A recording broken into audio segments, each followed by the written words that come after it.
Assalamualaikum murid-murid. Pada hari ini kita akan mempelajari mata pelajaran Bahasa Melayu tahun 1, tema 3, pentingkan kebersihan dan kesihatan, unit 8, menu sihat. Tajuk pelajaran kita pada hari ini ialah kata hubung. Objektif pembelajaran cikgu pada hari ini, murid dapat menggunakan kata hubung yang betul dalam ayat. Apakah maksud kata hubung? Kata hubung ialah kata yang digunakan untuk menggabungkan ayat. Mari kita lihat contoh-contoh kata hubung.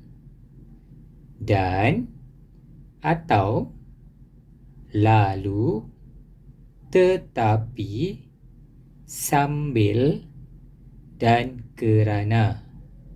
Seterusnya, cikgu akan tunjukkan penggunaan kata hubung dan contoh ayat menggunakan kata hubung. Pertama, dan.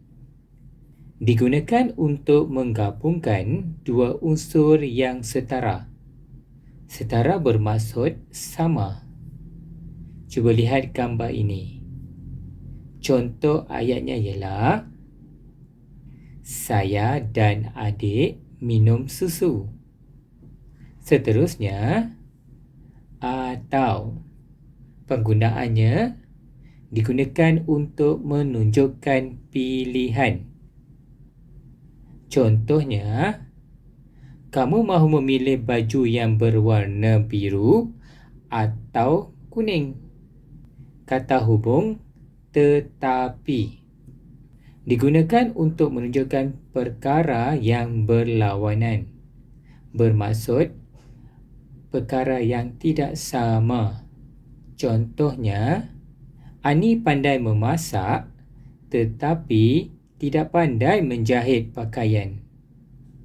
Sila buka buku teks Bahasa Melayu tahun 1, halaman 49. Tajuk pelajaran kita pada hari ini ialah kata hubung.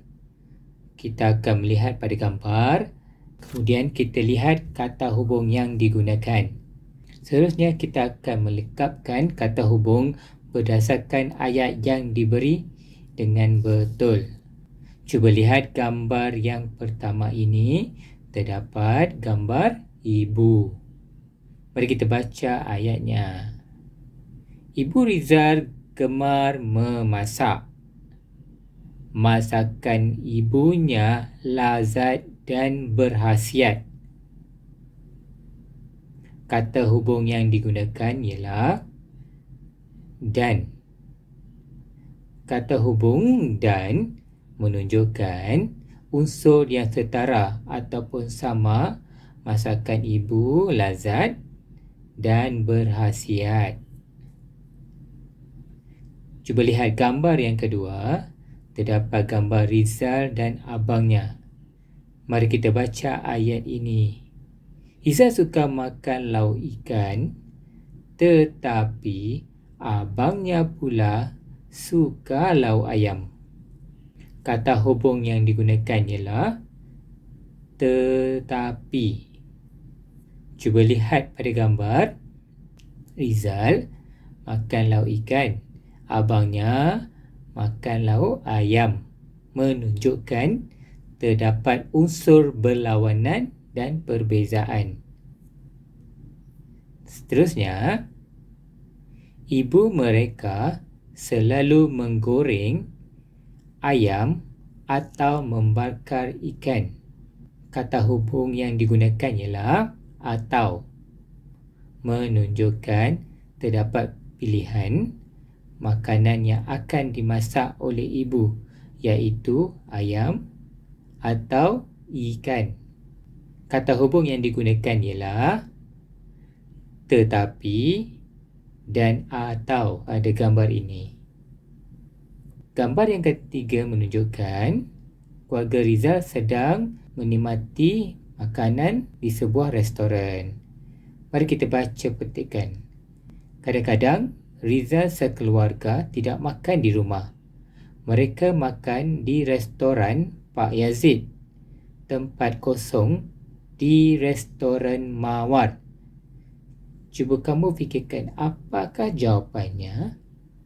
Ya, atau. Atau menunjukkan pilihan keluarga Rizal menjamu selera di restoran Pak Yazid atau restoran Mawar. Seterusnya, walaupun makanan di situ murah, tempat kosong berkhasiat. Murah, berkhasiat. Jawapannya, tetapi. Walaupun makanan di situ murah, tetapi berkhasiat. Terdapat unsur pertentangan iaitu harga makanan murah tetapi masih berkhasiat.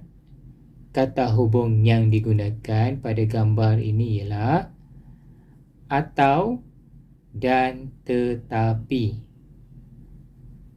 Cuba lihat gambar yang keempat. Kelihatan keluarga Rizal di sebuah restoran yang bersih dan selesa. Mari kita baca ayat ini. Keluarga Rizal amat mementingkan kebersihan. Mereka memilih tempat makanan yang cantik. Tempat kosong bersih. Cuba kamu fikirkan unsur yang setara. Cantik, bersih. Ya, jawapannya dan. Mereka memilih tempat makanan yang cantik dan bersih. Kata hubung yang digunakan ialah dan. Sila buka buku aktiviti Bahasa Melayu tahun 1, jilid 1, halaman 54. Cuba lihat arahannya. Lengkapkan ayat dengan kata hubung yang sesuai. Kata hubung yang diberi ialah dan, atau, tetapi. Cuba kita lihat gambar yang pertama. Ganesh makan roti. Tempat kosong. Adiknya makan biskut. Terdapat unsur bertentangan, iaitu unsur yang tidak sama. Jadi jawapannya tetapi.